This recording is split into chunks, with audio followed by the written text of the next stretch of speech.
मी आपल्या देवसरांना मदत करा। देवसर जर पूर्णपणे लक्ष घालणार नसतील तर धर्मपुत्र संभाजीसारखं कठीण नाटक मला नाही बे जमणार।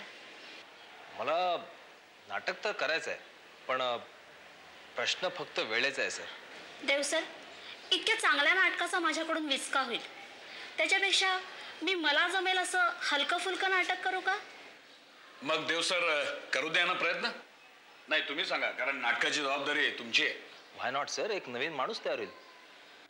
कीर्तने मॅडम, तुम्ही लागेल ती मदत माझ्याकडे मागा। सर मला वाटतं आपण मुहूर्त उद्याच करूया सर। ठीक आहे।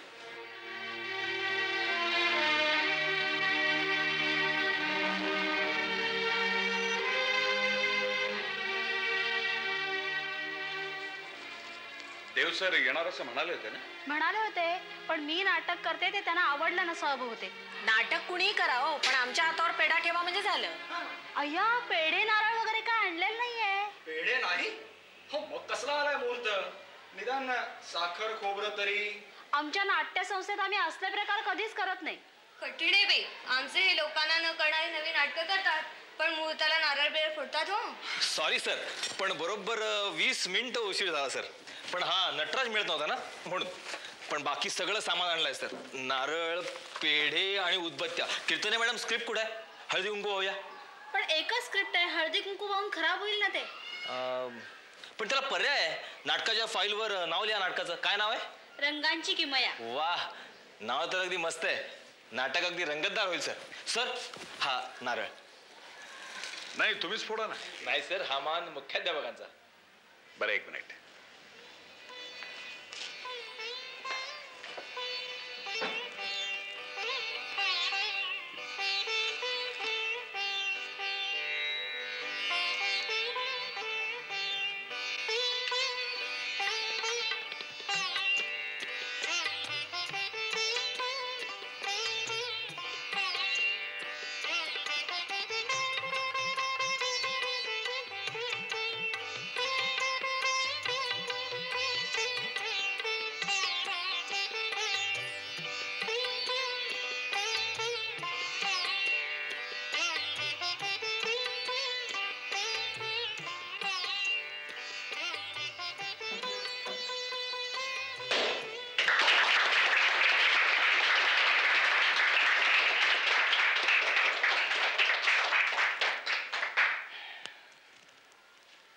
काही प्रथा या खरोखरीच चांगल्या असतात नाही। आता ही नटराजाची पूजा झाली, आपण सगळ्यांनी एकाग्रतेने हात जोडले, एक प्रकारचं गांभीर्य आलं। आता हे नाटक जास्तीत जास्त चांगलं करण्याची जबाबदारी आपल्यावर आहे, या गोष्टीची आपल्याला जाणीव झाली। चला आता आधी स्क्रिप्टचं वाचन करून घेऊ, नंतर टोनिंग आणि मग हालचाली। पण मी अख्खं नाटक लिहिलेलं नाहीये, मधले मधले संवादच लिहिले। पण मला वाटतं नाटक बसवताना आपोआप संवाद फुलत गेले तर फार मजा येईल। हे सगळं जरा नवीनच आहे, म्हणजे माझ्या समजण्याच्या पलीकडचं आहे। नाही, मला देखील नीटचं समजलेलं नाही। अच्छा, म्हणजे मुलांचे डायलॉग्स मुलांनी तयार करायचे। इंटरेस्टिंग आहे, पण या नाटकाला आकार मिळणार कसा? ठीक आहे कीर्तने मॅडम, या नाटक बसवण्याची जबाबदारी मी तुमच्यावर सोडतो। तुम्ही तुमच्या प्रॅक्टिसला सुरुवात करा।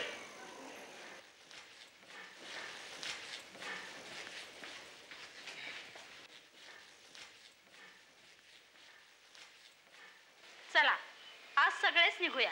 मॅडम, आम्हाला नाटकातलं भाषण द्या ना, आम्ही पाठ करतो। अगं, असं घोकमपट्टी करून पाठ नको काय करायला, आपोआप सगळं होईल। चला, उद्या दुपारी सगळ्यांनी शाळेच्या हॉलमध्ये जमा।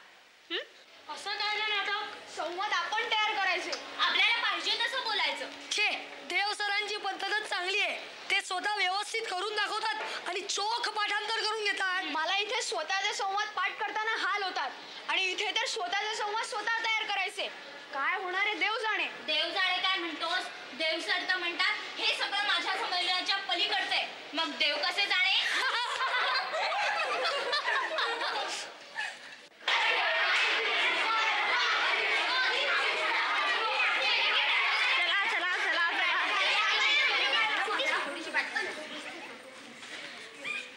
सगळेजण हजर आहेत? मॅडम, आपण नाटक करायचंय ना? हो, आपण नाटक करायचं, पण आपण कोणाचं नाटक करणार आहोत माहितीये? आपण रवींद्रनाथ टागोरांचं नाटक करणार आहोत। मॅडम,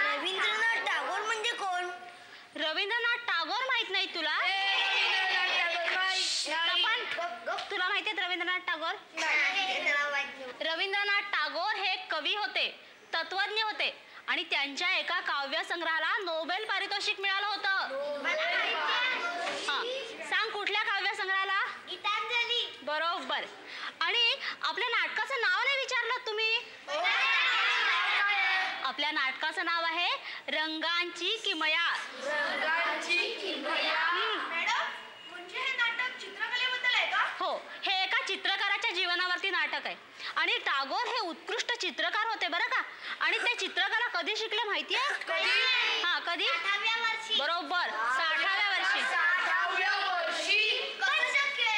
पण मॅडम आपण नाटक करायचंय ना. हो, आपण नाटक करूया चला. तर आपल्या नाटकात एक चित्रकार आहे बरं का. चित्रकाराचं काम कोण करेल? मुली नाही. हा, संदीप तू ये इकडे. हे बघ संदीप, तू एक चित्रकार आहेस हा का. आणि तू जंगलात जाऊन चित्र काढतोस बरं का. आणि ह्याचा एक मित्र पण आहे. कोण काम करत? मुली नाही. चिन्मय ये इकडे. हे बघ चिन्मय, तू त्याचा एक मित्र आहेस आणि आळशी आणि झोपा काढणारा मित्र आहेस. आणि हा तासन तास कशी चित्र काढतो ह्याचं तुला आश्चर्य वाटतंय. चला जंगलात जाऊया बघू. पण मॅडम मी जंगलात कशाला जाऊ? म्हणजे काय? माझ्या पाठीमागे जंगलाचा पडदा नाही का येणार? नाही, ती जुनी पद्धत झाली. आपण नवीन पद्धतीने नाटक करायचं. चला मी दाखवते कसं करायचं ते. चला, काय करायचं माहितीये? तू जंगलात कधी गेलायस? हो, मी माथेरानला गेलो होतो ना तेव्हा गेलोय. हा, म्हणजे कसं आता दाट झाडी वगैरे असते की नाही, ते दाखवायचं कसं करायचं. हे बघ, असं आपण जंगलात शिरताना ना अशी दाट झाडी वगैरे अशी दाखवायची बरं का. तू घाबरशील कारण खूप हे असतं आणि तुला मध्येच वाटेत तुला काटा बोचेल. तू काटा बोचल्याचं हे काढ, असं काढ, अशी वेदना दाखव. आणि मग तिकडे झरा असेल, त्या झऱ्यामध्ये पाय धू आणि त्याच्या काठी शांतपणे बसून राहा. कळलं? हा, आता करून दाखव. आवाज नकोय. कळलं आता जंगल.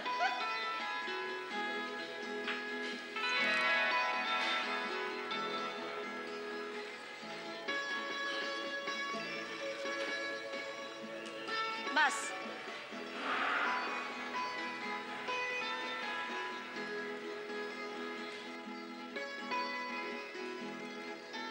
हा, आता तू पण त्याच्या पाठोपाठ जा. त्याने जिकडे फांद्या बाजूला केल्यात ना तिकडे तू पण फांद्या बाजूला कर. जा.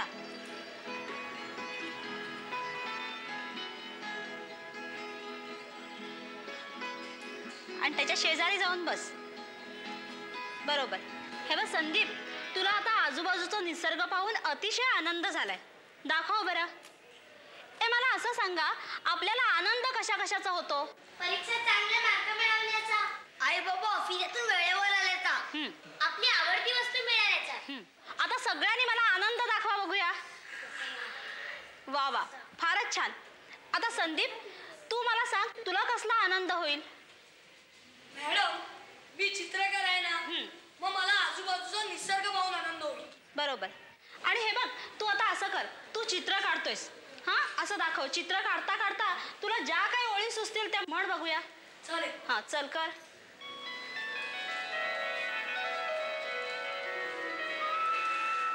हे आकाशाचे बदलणारे रंग, हे ढगांचे बदलणारे आकार, ही संध्याकाळची लाली, हिरवी झाडं होतील काळी, हे सगळं पकडू शकेन की माझ्या चित्रात मॅडम? छान छान, तू फारच छान बोलतोयस. हे बघ, कोणीतरी लिहून घ्या रे हे सगळं. हा, तू लिहून घे ओम. हा, तो जे बोलेल ना ते सगळं लिहून घ्यायचं. हा संदीप, तू थांबू नको, कंटिन्यू. हे रंग, या रेषा, उभ्या आडव्या, वाटतात तर फार निर्जीव, पण करतात माझ्या चित्राला सजीव. वा संदीप, अगदी लिहून दिलेलं पाठ केल्यासारखं बोलतोयस. शाबास. हा, आता हे बघ चिन्मय, तू त्याचा आळशी झोपा काढणारा मित्र आहेस, तर तू असं झोपेतनं जागा होशील. हा, आणि त्याने काय चित्र काढलंय असं तू म्हणशील. हा, उठ बघूया.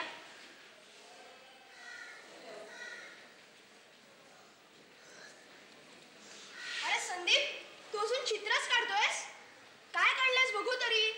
असं डोकावून बघायचं नसतं रे, ते लांबून बघायचं असतं.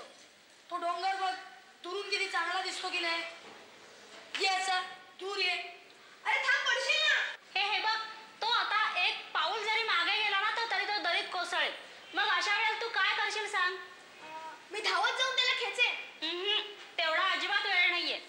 घालशील? मी ओरडे. मग तो लगेचच खाली पडेल.